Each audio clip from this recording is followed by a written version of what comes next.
Do it right now. Close your mouth. Pick any note. Don't think about which one, just the first one that comes, and hold it for 10 seconds. Feel where the vibration goes, not in your throat. Further, behind your cheeks, above your eyebrows, deep in the center of your skull, somewhere you've never consciously felt before, like something waking up inside the bone itself. That feeling, that's not your imagination. That's not the meditative quality of making sound. That is mechanical energy propagating through solid bone at 3,000 meters per second, 9 times faster than sound travels through the air between us right now, entering a set of chambers carved into your skull that most people will go their entire lives without knowing they possess. And here's what makes this genuinely extraordinary. Those chambers are manufacturing a drug, a vasodilator, a molecule so potent that the pharmaceutical industry spent billions of dollars engineering industrial delivery systems to get it into human lungs. Compressed gas cylinders, precision flow regulators, hospital-grade monitoring equipment, respiratory therapists standing by. Your skull already has the delivery system. It came standard, and the pump that activates it is a hum. Let me show you exactly what just happened inside your head. Your skull is not solid bone. It's full of rooms, 4 pairs of air-filled chambers. The paranasal sinuses are hollowed directly into the bone of your face and forehead, each one a separate cavity lined with living tissue, each one connected to your nasal passage through a narrow opening called the ostium. The maxillary sinuses sit behind your cheeks, the largest pair, the ones you felt vibrating most powerfully just now. The frontal sinuses are behind your forehead, above your eyebrows. That's the vibration you felt there. The ethmoid sinuses are tucked between your eyes, small, numerous, delicate, a labyrinth of tiny air cells stacked in honeycomb formation. And deepest of all, the sphenoid sinuses, buried in the center of the skull, behind everything else. When you feel a resonance that seems to come from inside your head rather than from your face, that's them. Now here's what almost every explanation of the sinuses gets completely wrong. These are not drainage passages. They are not evolutionary leftovers waiting to get infected and ruin your week. These cavities have specific volumes, specific geometries, and specific resonant frequencies, determined by the physics of the air columns they contain and the precise dimensions of the ostium connecting them to the outside world. They are Helmholtz resonators, acoustic chambers, the same physical principle that makes a wine glass sing when you run a wet finger around its rim, the same principle that makes a pipe organ produce its lowest, most powerful notes from tubes of specific length. You are carrying 8 of them in your skull, and they have been tuned by evolution to respond to the exact frequency range that the human voice naturally produces. When you hummed just now, your vocal cords produced a vibration somewhere between 100 and 400 hertz. That vibration traveled not just through air, but through solid bone, through the laryngeal cartilage, into the hyoid bone, through the mandible, through the temporal bone, until your entire cranial vault became a vibrating shell, and the sinuses inside it resonated. The oscillating air pressure inside the sinus cavities during humming is measurably higher than during breathing, during speech, during singing, during any other activity the human voice produces. Why?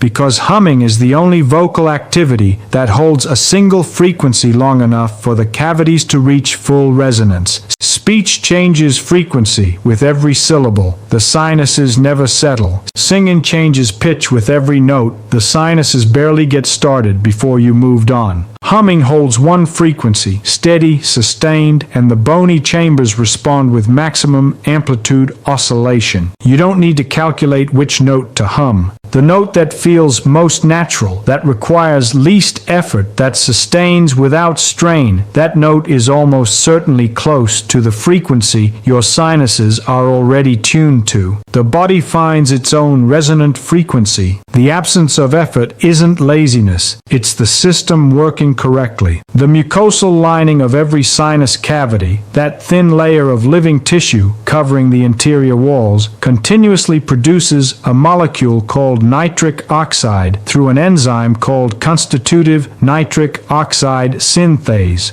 continuously, right now, while you're watching this. During quiet breathing, this nitric oxide diffuses slowly through the ostium into your nasal airway, and you inhale small quantities with each breath. The production is constant, but the delivery is throttled, severely throttled, by the narrow diameter of the ostium. The gas accumulates in the sinus cavity, diffusing out slowly at the pace the physics of that narrow opening allows. Now watch what humming does. Weitzberg and Lundberg at the Karolinska Institute measured nasal nitric oxide output during humming versus quiet breathing. The result was not a modest improvement. It was not a 20% increase. It was a 15-fold increase, from approximately 0.2 parts per million to 3 parts per million, a multiplication by 15. The kind of magnitude shift that, in any pharmacological context, would be front-page news. And the mechanism is purely acoustic. Each oscillation of air pressure during humming acts like a pump stroke.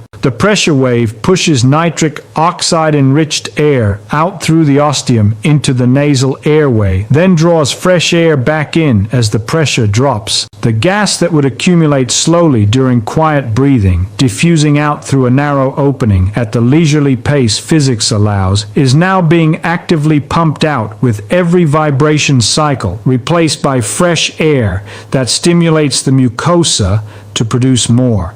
The sinus is the production chamber. The hum is the pump.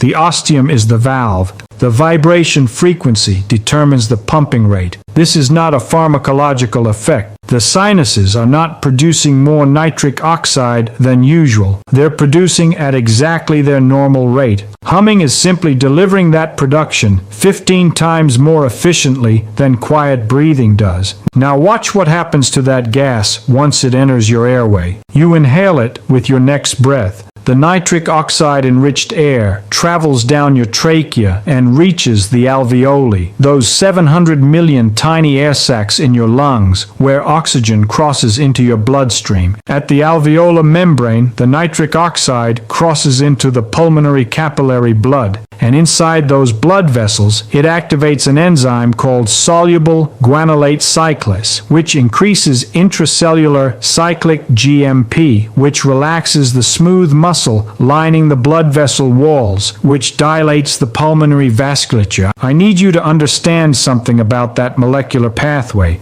That is the identical mechanism of sildenafil, the pharmaceutical vasodilator that generates billions in annual revenue. Not similar, not analogous, identical. The same enzyme, the same second messenger, the same smooth muscle response, the same vasodilatory outcome. Indistinguishable at the molecular level. The pharmaceutical industry didn't invent this pathway. They found it in human physiology and packaged it in pill form. Your sinuses were running it the whole time. When the pulmonary capillaries dilate, more capillary surface area comes into contact with the alveolar membrane. More surface area means more diffusion area. More diffusion area means more oxygen transfer per breath. Each hum cycle that pumps nitric oxide into the lungs produces a brief period of enhanced oxygen transfer efficiency. The effect is mild. This is not supplemental oxygen, not a bronchodilator, not something replacing medical treatment. It is a modest improvement in the efficiency of a system that was already working. But here's the thing about modest improvements in oxygen transfer efficiency. If you've ever spent time humming absent-mindedly while cooking, while walking, while sitting quietly, and afterward noticed that you felt slightly clearer, slightly more alert, slightly more present, that is not placebo. That is not imagination. That is your brain receiving marginally more oxygen because your pulmonary capillaries were dilated by a molecule your own skull manufactured and a hum delivered. The clarity you attributed to the meditative quality of humming was, in part, vascular. The vagus nerve is the longest cranial nerve in your body. It runs from your brainstem down through your neck, alongside your larynx, through your chest, into your abdomen, connecting the brain to the heart, lungs, and digestive system, governing the entire parasympathetic branch of your autonomic nervous system. When the vagus is active, your heart rate drops, your blood pressure decreases, your digestion resumes, your anxiety quiets. This is not metaphor. This is the direct neural architecture of what calm means physiologically. The vagus nerve passes directly alongside the larynx, separated from the vibrating vocal cords by millimeters of tissue. During humming, those vocal cords are sustaining continuous vibration. The nerve is physically shaking, not through a neural reflex, not through a signaling cascade, through direct mechanical deformation of the nerve membrane itself, which opens mechanosensitive ion channels and activates its afferent fibers. The nerve cannot ignore this. It has no choice but to respond to being physically vibrated, and bone conduction brings the vibration from another direction simultaneously. The temporal bone, directly adjacent to the vagus nerve's intracranial course, is vibrating during humming. The nerve receives the mechanical stimulus from two independent pathways at once, locally at the larynx and remotely through the skull. This dual delivery is unique to humming. External sounds don't produce it. Speech doesn't sustain it. Singing constantly interrupts it with consonants, breath gaps, and pitch changes. Only humming delivers continuous, unbroken mechanical stimulation to the vagus for the full duration of the note.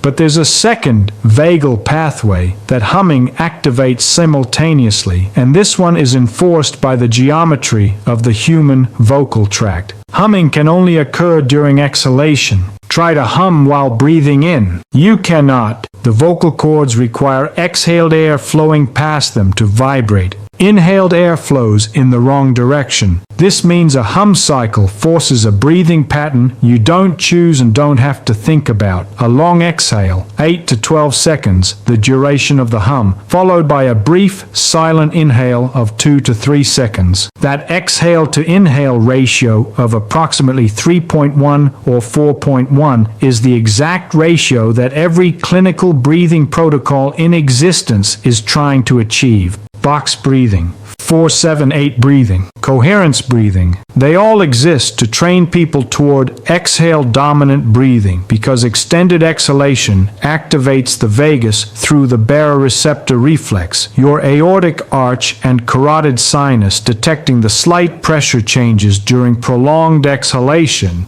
and triggering parasympathetic output to slow the heart. Clinical protocols require instruction, counting, weeks of practice before the pattern becomes habitual, sustained attention to maintain the ratio during stress, which is exactly when the attention is hardest to sustain. Humming requires nothing but a closed mouth and a note. The vocal cords enforce the ratio. The lungs comply. The vagus responds. So during a hum, you have the mechanical vagal pathway, the nerve being physically vibrated, running in parallel with the baroreceptor vagal pathway, the extended exhale triggering parasympathetic activation. Two independent mechanisms, two separate neural routes, one unified outcome. If you wore a heart rate monitor while humming, you would see it within 15 to 20 seconds. Heart rate drops 2 to 5 beats per minute. Heart rate variability increases measurably in real time.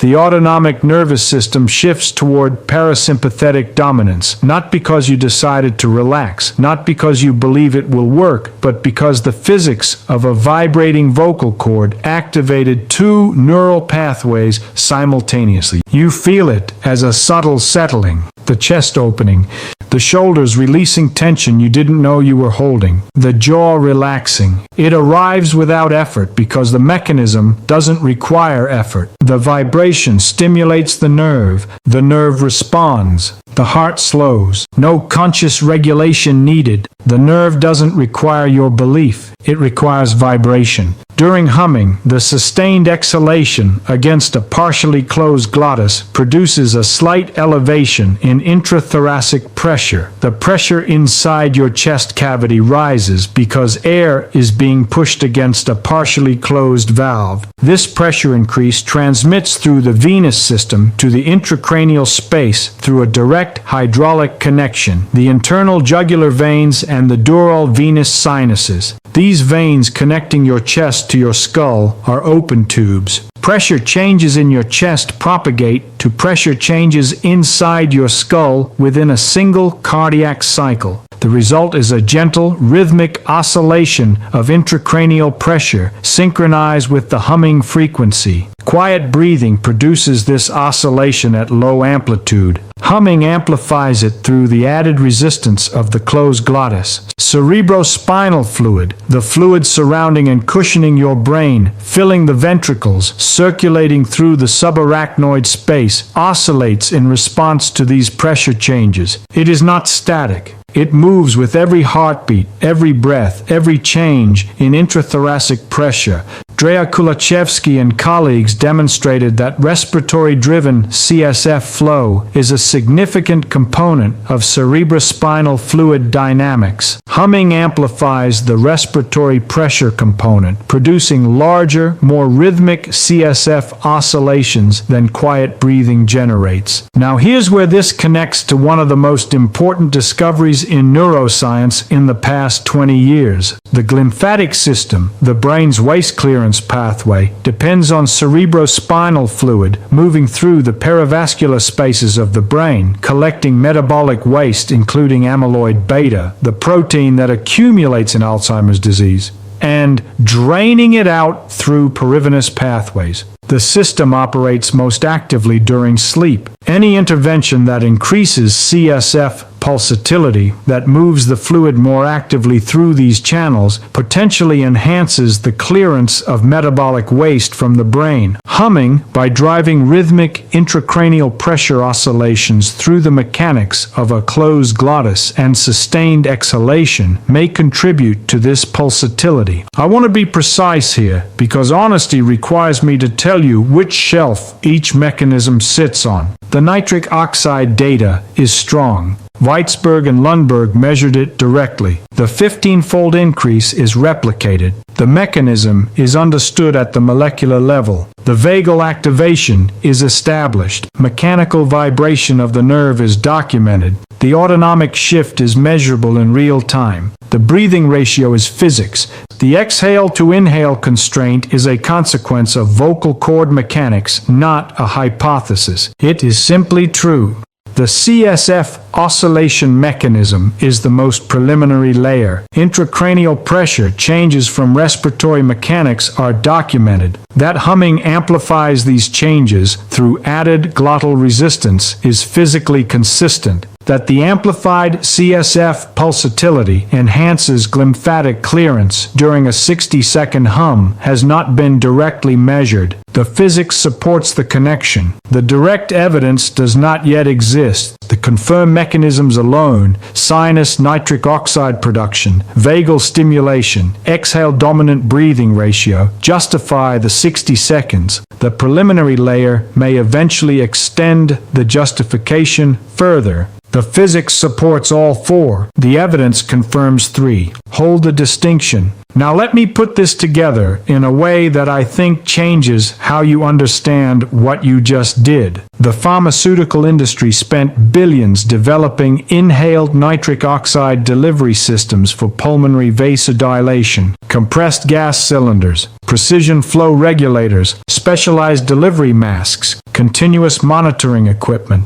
hospital settings with trained respiratory therapists, thousands of dollars per treatment. required for specific critical conditions, neonatal pulmonary hypertension, acute respiratory distress, where the dose must be precise and delivery continuous. Your skull already contains the delivery system. 4 pairs of production chambers connected to the airway through narrow ostia, manufacturing the molecule continuously, waiting for the acoustic pump that flushes it into the lungs. The pump is a hum. The pharmaceutical version requires a hospital. The biological version requires closing your mouth. The mechanism is identical. The dose is different. The accessibility is incomparable. Every clinical breathing protocol, box breathing, 4-7-8, coherence breathing, the ones your doctor recommends, the ones described in every anxiety management resource ever written, is trying to achieve the exhale-dominant ratio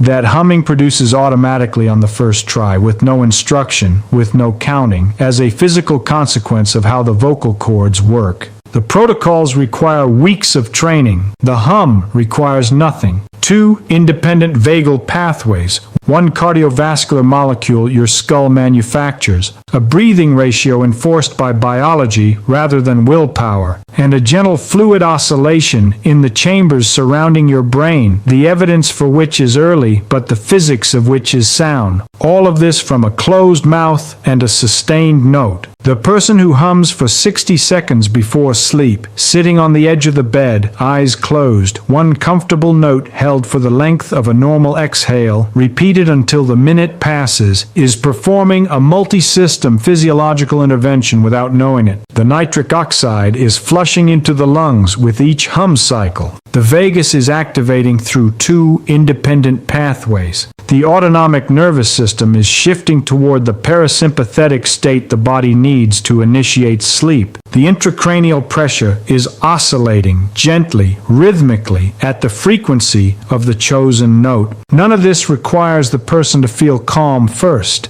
The mechanisms produce the calm as a physiological consequence. The nerve doesn't wait for belief. It responds to vibration. What you felt at the beginning of this, the vibration in your face, the resonance behind the cheeks and forehead, the sense of something shifting in the center of your skull, was not placebo. It was sinus resonance pumping a vasodilator into your airway. It was a cranial nerve being mechanically stimulated through bone. It was an exhale-dominant breathing ratio being enforced by vocal cord geometry. It was the beginning of an autonomic shift that your nervous system was already executing before you had any of the vocabulary to describe it. The mechanisms were running before you knew their names. They will run again tonight. Close your mouth. Pick a note. Any note, the one that comes first, the one that requires no effort. Hold it for the length of 1 exhale. Breathe in silence. Hold it again. 60 seconds. The skull does the rest. 5 mechanisms. 4 confirmed by direct measurement.